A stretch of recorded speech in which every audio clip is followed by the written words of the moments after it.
Hello everyone. दोस्तों, आज की इस वीडियो में हम बात करेंगे कि यदि हम लोन नहीं चुका पाते हैं तो क्या मुझे पुलिस गिरफ्तार कर सकती है। क्योंकि आजकल क्या होता है कि जब आप लोन नहीं चुका पाते हैं, चाहे पर्सनल लोन हो या फिर सिक्योर लोन हो, अनसिक्योर लोन हो, तो कई बार जो है आपको उनके कस्टमर केयर से कई बार कॉल आता है और आपको धमकी दी जाती है कि आपको अरेस्ट करवा देंगे, पुलिस वारंट करवा देंगे। तो कई तरह की धमकी आती हैं। तो ऐसे ही हमारे एक व्यूअर्स ने हमसे पूछा कि क्या सर, यदि हम लोन नहीं भर पाते हैं तो क्या हमें पुलिस अरेस्ट कर सकती है। तो देखिए, मैं आपको बता दूं कि ये जितने भी लोन के केस हैं ये सारे सिविल डिस्प्यूट हैं। इनमें जो है गिरफ्तारी पॉसिबल नहीं है। अगर गिरफ्तारी होती है तो उसकी एक प्रॉपर प्रोसीडिंग्स होती है। जैसे कि मान लीजिए आपने कोई लोन लिया और लोन के टाइम आपने बैंक को 6 से 7 जो है, कई बार बैंक आपके चेक जमा करवा लेती है। वो चेक जो है यदि बैंक ने आपका जो है जिस भी जगह पे आपका अकाउंट है या फिर कहीं पे भी आपका जो चेक है बैंक में लगा देती है, उसके बाद आपका चेक बाउंस करवा दिया जाता है। क्योंकि उनको पहले ही पता होता है कि अकाउंट में पैसे नहीं है, और चेक जब बाउंस हो जाता है तो फिर आपको दिक्कत हो जाती है। देखिए, मैं आपको बता देता हूँ कि चेक बाउंस की प्रोसीजर क्या होती है। देखिए, सबसे पहले यह माना जाता है कि जब भी आप किसी व्यक्ति को चेक देते हैं या आपने चेक दिया है, तो उसमें यह माना जाता है कि आप पे कुछ लाइबिलिटी थी।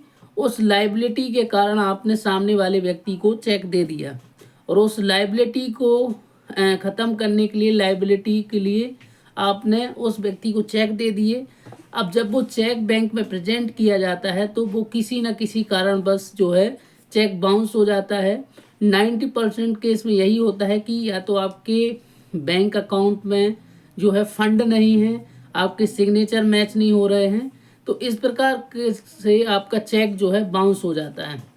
जैसे ही आपका चेक बाउंस होता है तो फिर आपको कंपनी के द्वारा या फिर बैंक के जो एडवोकेट होते हैं वो आपको नोटिस देते हैं कि आपका चेक बाउंस हो गया है।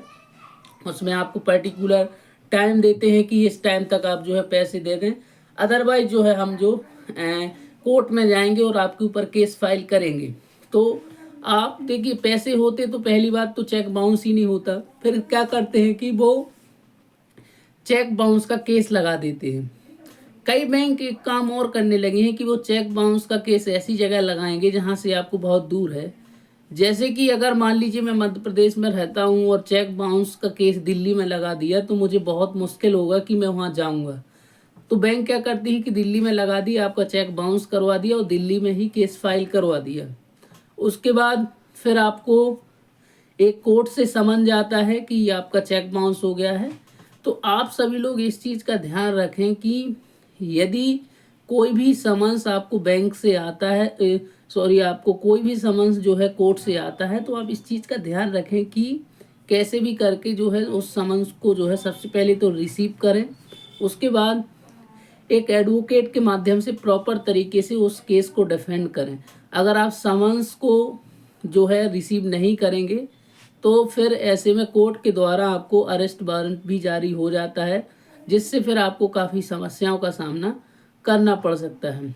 तो अल्टीमेटली बात वही आ गई कि क्या फिर पुलिस गिरफ्तार कर सकती है। तो हाँ, पुलिस आपको गिरफ्तार कर सकती है यदि आपका चेक बाउंस हो गया और आपका जो है ऊपर केस फाइल हो गया, तो फिर पुलिस को तो गिरफ्तार करना ही पड़ेगा।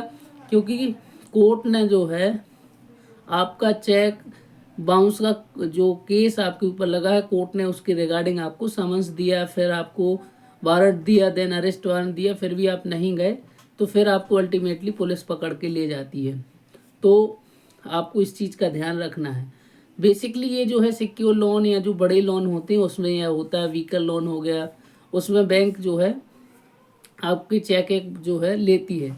लेकिन कई बार पर्सनल लोन में ऐसा नहीं होता है। पर्सनल लोन में आपको बहुत कम डॉक्यूमेंट वेरिफिकेशन, आपको आधार कार्ड, आपका वोट पैन कार्ड, ये 2-3 डॉक्यूमेंट्स मांगे जाते हैं और आपको लोन मिल जाता है। लेकिन पर्सनल लोन बहुत ज़्यादा का नहीं होता, 1 लाख रुपए, 50,000, 30,000, 40, मतलब इसमें अमाउंट जो है कम रहता है। इसलिए आपके ये चेक जो है कई बार बैंक नहीं लेती है।